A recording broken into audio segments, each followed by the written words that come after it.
So guys, इस video के अंदर हम वेबसाइट के ऊपर जो कंटेंट पब्लिश होता है वो कितनी किस्म का हो सकता है, हम उसको डिस्कस करने वाले हैं। सो बेसिकली वेबसाइट के ऊपर जितने भी पेजेस होंगे, most of the pages will require some SEO tasks, SEO efforts. But इसके अंदर तमाम पेजेस के लिए आपको एसईओ रिक्वायर नहीं है।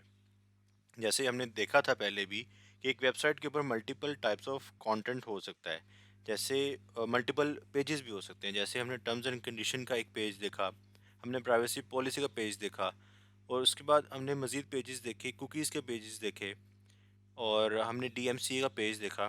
तो ऐसे पेजेस ये गूगल के ऊपर रैंक होने की इनकी ज़रूरत नहीं है। अलबत्ता वेबसाइट के ऊपर इनका प्लेस होना ज़रूरी है। रैंकिंग्स के हवाले से इसकी रिक्वायरमेंट नहीं है। अब जिन पेजेस को रिक्वायरमेंट हो कि एसईओ एफर्ट्स की, वो कौन कौन से पेज होने वाले हैं, ये डिपेंड करता है कि वेबसाइट की टाइप क्या है। लेट्स सपोज कि आपकी जो वेबसाइट है वो एक सर्विस बेस्ड वेबसाइट है। एक ऐसी कंपनी है जो कि अपनी डिजिटल सर्विसेज या फिर सॉफ्टवेयर डेवलपमेंट सर्विसेज बेच रहे हैं, राइट। अब उनको किस तरह की रिक्वायरमेंट होगी कंटेंट की, ये डिपेंड करता है कि उन्होंने कौन कौन सी सर्विसेज देनी है। अब मान लो कि एक वेबसाइट है कि जो ब्लॉकचेन डेवलपमेंट सर्विसेज दे रही है। ब्लॉकचेन एक सर्विस है जिसके अंदर डिसेंट्रलाइज्ड एप्लीकेशंस बनती हैं। तो ये किस किस्म की चीज़ होती है, इसको हम नहीं डिस्कस करते, इस स्कोप से बाहर है।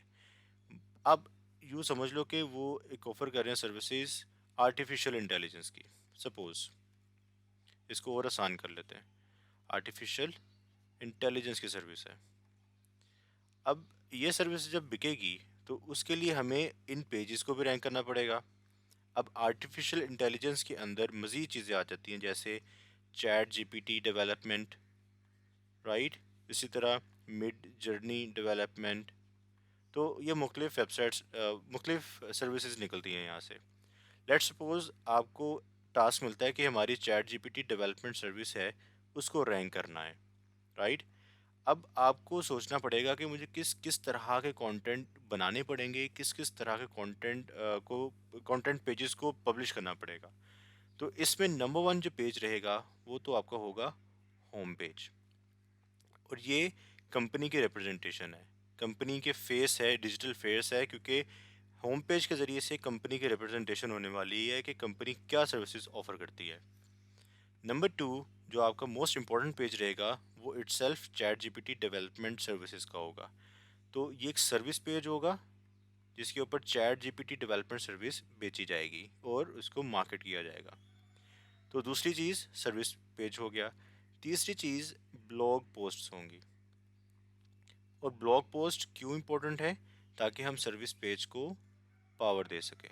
सो ये इंटरलिंक्ड होंगे आपस में, राइट। उसके बाद लोकेशंस। लेट्स सपोज कि आप मल्टीपल लोकेशंस के ऊपर अपनी सर्विसेज बेच रहे हो।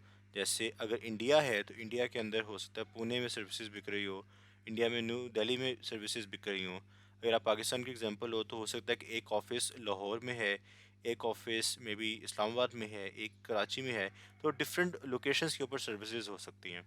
सो अगर डिफरेंट लोकेशंस है ऑफिस की, तो उस केस के अंदर आपको ये लोकेशन पेजेस भी बनाने पड़ेंगे। उसके बाद इम्पोर्टेंट चीज़ है कॉन्टैक्ट अस का पेज। ऑल्दो इसके ऊपर ज़्यादा एस एफर्ट्स रिक्वायर्ड तो नहीं है, लेकिन ये पेज होना बहुत ज़्यादा इम्पोर्टेंट है। उसके बाद कुछ माइनर पेजेस हैं, जैसे कि साइट मैप का एक पेज होना चाहिए, राइट।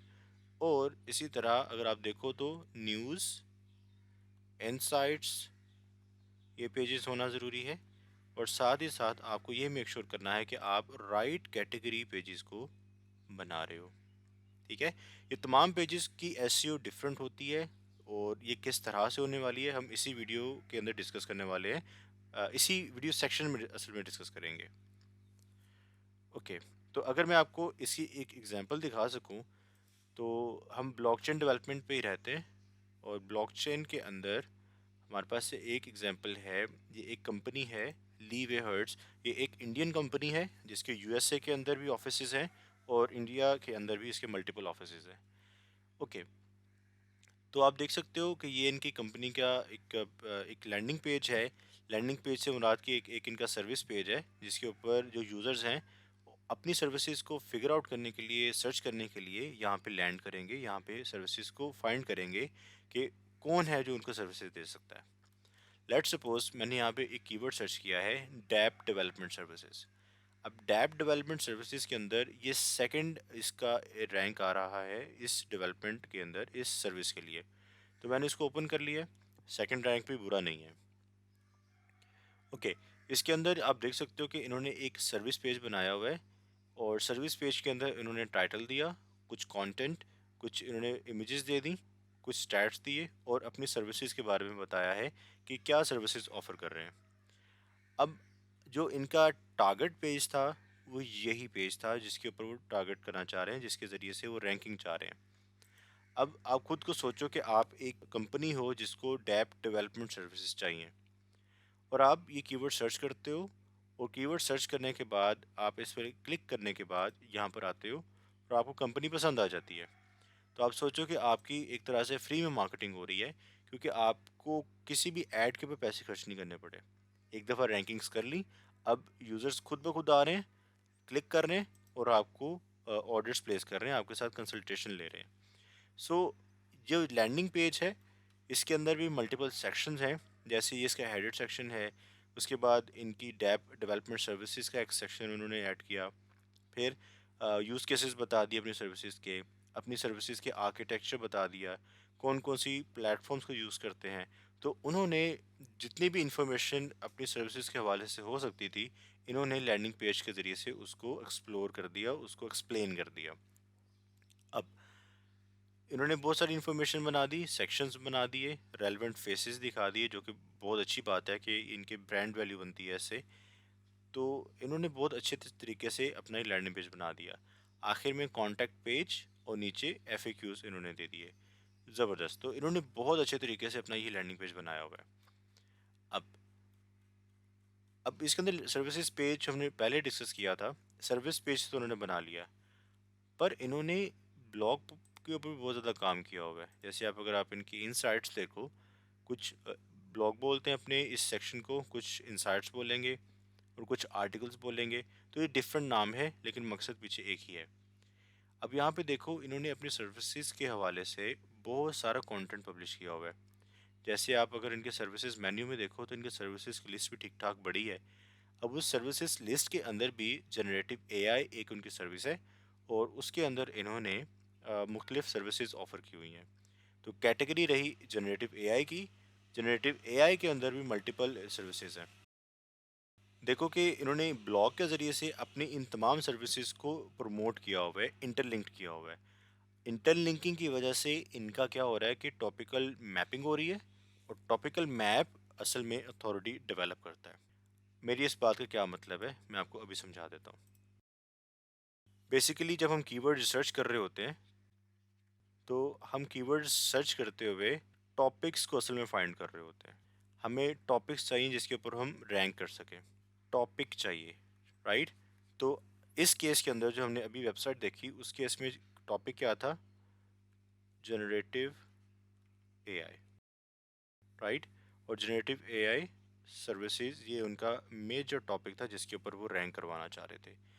अब ये अगर टॉपिक पे रैंक कर जाते हैं तो आप अंदाज़ा कर सकते हो कि पर ऑर्डर वैल्यू 15,000 से लेकर 1.5 लाख डॉलर्स तक जाती है। अब खुद ही आप यहाँ से अंदाज़ा कर लो कि इस एक टॉपिक के ऊपर रैंक करने की वजह से इनको कितना ज़्यादा रेवेन्यू जनरेट हो सकता है। तो उन्होंने क्या किया है कि इसके ऊपर बनाया एक सर्विस पेज, और सर्विस पेज बनाने के बाद इन्होंने इसको सपोर्ट करने के लिए, इसको गूगल में रैंक करने के लिए क्या किया, मुख्तलिफ टॉपिक्स के ऊपर ब्लॉग पोस्ट लिखना स्टार्ट की जो कि इससे रेलिवेंट थी। अब जनरेटिव AI यानी कि ChatGPT और AI की मदद से कंटेंट को जनरेट करना, ये जनरेटिव AI कहलाती है। मुख्तलिफ कंपनीज़ हैं कि जो ये सर्विसेज ले रही होती हैं ताकि वो अपने कंटेंट को स्पीडली जनरेट कर सकें। अब इन्होंने क्या किया कि ये सर्विस सर्विस पेज बनाने के बाद इस टॉपिक से रेलेवेंट जितने भी वो पॉसिबल जनरेटिव AI से रिलेटेड कंटेंट पब्लिश कर सकते थे, उन्होंने पब्लिश करने के बाद इसको यहाँ पे इंटरलिंक कर दिया। इस इंटरलिंकिंग की वजह से ये जो पेज है इसकी अथॉरिटी बढ़ गई, और अथॉरिटी बढ़ने की वजह से ओवरऑल वेबसाइट की अथॉरिटी बढ़ी, और वेबसाइट की जब अथॉरिटी बढ़ गई तो पूरी वेबसाइट की रैंकिंग्स इंक्रीज़ कर गई हैं। और इसी वजह से जनरेटिव एआई के ऊपर ये लोग रैंक कर रहे हैं। जनरेटिव एआई की एक एग्जांपल थी, ये लोग ब्लॉकचेन पे रैंक कर रहे हैं, ये लोग वेब 3 पर रैंक कर रहे हैं। तो सर्विस पेज की मदद से इन्होंने अपनी सर्विसेज को रिप्रेजेंट किया, और ब्लॉग पोस्ट की मदद से इन्होंने अपनी ही वेबसाइट की जो सर्विस पेजेस से उसको पावर दी, उसको लिंक जूस पास किया और उसको इंटरलिंकिंग के ज़रिए से रैंकिंग्स में इजाफा करने के लिए पावर दी। सो आपको क्या करना है? आपको करना ये है कि आपको अपनी वेबसाइट के लिए टॉपिक फाइंड आउट करना है कि आप किस टॉपिक पे रैंक करना चाह रहे हो। आपका मकसद कीवर्ड रिसर्च नहीं होगा, सिर्फ कीवर्ड रिसर्च नहीं होगा। कीवर्ड रिसर्च करते हुए आपको टॉपिक्स को आइडेंटिफाई करना है, टॉपिक्स निकालने हैं जिसके ऊपर आपको रैंकिंग चाहिए। अब ये था एक टाइप कि जिसके अंदर हमने होम पेज, हमने सर्विस पेज देख लिए, हमने ब्लॉग पोस्ट देख ली। अब लेट्स सपोज ये सर्विसेज ऑफर कर रहे हैं मे बी न्यू दिल्ली के अंदर। हम इसी कंपनी की एग्जांपल लेंगे। आप यहाँ पे देख सकते हो कि इन्होंने कुछ अपने गेट इन टच के अंदर नंबर्स, कुछ इन्फॉर्मेशन दी होगी या कोई और इन्फॉर्मेशन दी होगी, तो हम यहाँ से इसको आइडेंटिफाई कर लेंगे। अभी आपको यहाँ से अंदाज़ा हो रहा है कि इस इनके जो ऑफिसेज हैं वो सैन फ्रांसिस्को, न्यूयॉर्क, चिकागो में इनके ऑफिसेज हैं। कूल। तो ये ऑफिसेज कहाँ कहाँ पे सर्विसेज ऑफर कर रहे हैं? ये 3 डिफरेंट लोकेशंस पे सर्विसेज ऑफर कर रहे हैं और उनके ऑफिसेज यहाँ पे हैं। बट ये इंटरनेशनल कस्टमर्स को भी टारगेट कर रहे होंगे, क्योंकि जिस तरह से इन्होंने अपनी वेबसाइट को मैनेज किया हुआ है, ये लोग वाकई में कैटर कर सकते हैं, और ये बता रहे हैं कि इनकी जो कंपनी है बहुत बड़ी कंपनी है और ये इंटरनेशनली अपने क्लाइंट्स को मैनेज कर सकते हैं। तो अगर ये वेबसाइट चाहती कि हम न्यू दिल्ली में रैंक कर जाएं, तो ये सिंपली यहाँ पे एक लोकेशन का पेज बनाते और लोकेशन पेज के अंदर अपनी सर्विसेज को दिखा देते, जिससे ये लोग रैंकिंग्स को जनरेट कर सकते थे। अब लेट्स सपोज मैं यहाँ पे सर्च ही कर लेता हूँ, dapp development services in India, जैसे यहाँ पे आ रहा है। अब यहाँ पे मुख्तलिफ सर्विसेज आ रही हैं, मुख्तलिफ कंपनीज आ रही हैं, तो मैं किसी एक को सर्च कर लेता हूँ। पहले नंबर पे क्लिक करते हैं, इसमें देखते हैं कौन कौन सी कंपनीज आ रही हैं। अब ये देखो इसके पीछे B2C इन्फो सॉल्यूशंस, ये एक कंपनी है जिसके रिव्यूज़ हमारे सामने यहाँ पे शो हो रहे हैं, तो हम ये कंपनी को एक्सप्लोर कर सकते हैं। और ये कंपनी है कि जो यहाँ पे सर्विसेज ऑफर कर रही हैं। कूल। तो इस कीवर्ड के ज़रिए से हमें अंदाज़ा हो गया कि ये कौन कौन से पेजेस ओपन होने वाले हैं और किस तरह से ये सर्विसेज ऑफ़र की जा रही हैं। अगर हम स्पेसिफिकली देखें इसी को, न्यूयॉर्क, तो देखते हैं कौन कौन सी कंपनी आती है। अब ये देखो, ये वो तमाम कंपनीज़ हैं कि जो न्यूयॉर्क के अंदर अपनी सर्विसेज को ऑफ़र कर रहे हैं, और इनके रिव्यूज़ भी देखो, 22 रिव्यूज़, 24 रिव्यूज़, 26 रिव्यूज़। तो ये डिफरेंट रिव्यूज़ हैं। और लोकेशन पेजेस इसलिए इंपॉर्टेंट हो जाते हैं क्योंकि आपको लोकल एसईओ के ज़रिए से इस स्पेसिफिक रीजन के अंदर रैंक करना होता है, तो आपके लिए लोकेशन पेज भी इम्पोर्टेंट है। उसके बाद आपके कॉन्टैक्ट अस का पेज को इम्प्रूव करना है, और आखिर में सबसे इम्पोर्टेंट चीज़, आपको होम पेज को इम्प्रूव करना है। अब लीवे हर्ट्स, ये जो कंपनी में जिसकी मैंने पहले आपको एग्जांपल दी है, इसके अंदर क्या ख़ास बात है कि इन्होंने अपनी कंपनी की ब्रांडिंग इस तरह से की हुई है कि ये एआई डेवलपमेंट कंपनी है, और जिनकी डेवलपमेंट रैपिड और इनेबलिंग इनोवेशन, इनोवेटिव और रैपिड डेवलपमेंट है। जिस तरह से इन्होंने अपनी वेबसाइट को रिप्रेजेंट किया हुआ है कि जिसके अंदर वो रिटेल को, फिनटेक को, हेल्थ केयर को, गेमिंग को कवर कर रहे हैं, अपने काम को दिखाया हुआ है, तो इनके फेस जो एक तरह से है वेबसाइट का, जो उनका होम पेज है, वहीं से अंदाज़ा हो रहा है कि कंपनी कितनी अच्छी और कितनी अच्छे से काम कर रही होगी, और उनकी टीम भी कितनी स्ट्रांग होगी जिन्होंने इसकी एसईओ की है, इसकी यूआई यूएक्स पे काम किया हुआ है। सो आपको वेबसाइट के home page, service page, blog page और कॉन्टैक्ट अस पेज के ऊपर बहुत कीनली ध्यान देना है। अब ये एग्जांपल थी कि जो हम देख रहे थे एक सर्विस बेस्ड वेबसाइट के लिए। अब अगर हम एक एग्जांपल देखें इसके ई कॉमर्स वेबसाइट के लिए, तो उस केस के अंदर जो इम्पोर्टेंट पेजेस रहेंगे वो इसका होम पेज रहेगा, इसके कैटेगरी पेज रहेगा, ये जो होम पेज के साथ आपको नज़र आ रहा है फिटनेस, कार, एक्सेसरीज, ये इसकी कैटेगरी पेजेस हैं। तो इसके कैटेगरी पेजेस ये भी इंपॉर्टेंट है, जिसके अंदर तमाम जो प्रोडक्ट पेजेस हैं वो लिस्ट हुई होंगी एक कैटेगरी के अंदर। उसके बाद प्रोडक्ट पेज इट्सेल्फ बहुत इंपॉर्टेंट है, जिसको हमें रैंक करना होगा, और इसके बाद इसका जो ब्लॉग पेज है हमें उसके ऊपर भी ध्यान देना होगा। जिस तरह से हम सर्विसेज को रैंक करने के लिए ब्लॉग्स लिख रहे थे, इसी तरह हमें प्रोडक्ट को रैंक करने के लिए भी ब्लॉग्स लिखने पड़ते हैं। तो ब्लॉग्स बहुत इंपॉर्टेंट पार्ट है, और आपका as an SEO executive blogs के ऊपर सबसे ज़्यादा ध्यान रहेगा। ऑल्दो आपको सर्विस पेजेस भी रैंक करने होंगे, और सर्विस पेजेस में जो जो से कॉन्टेक्ट जो सेक्शंस आने वाले कंटेंट के, वो सारे आप ही को डिफाइन करने हैं। लेकिन आपको ब्लॉग पेज, क्योंकि आप स्टार्ट करने वाले हो, तो ब्लॉग पेजेस ही आपसे करवाए जाएंगे, और ब्लॉग पेजेस पे ही आप ज़्यादा एसईओ पे ध्यान दोगे।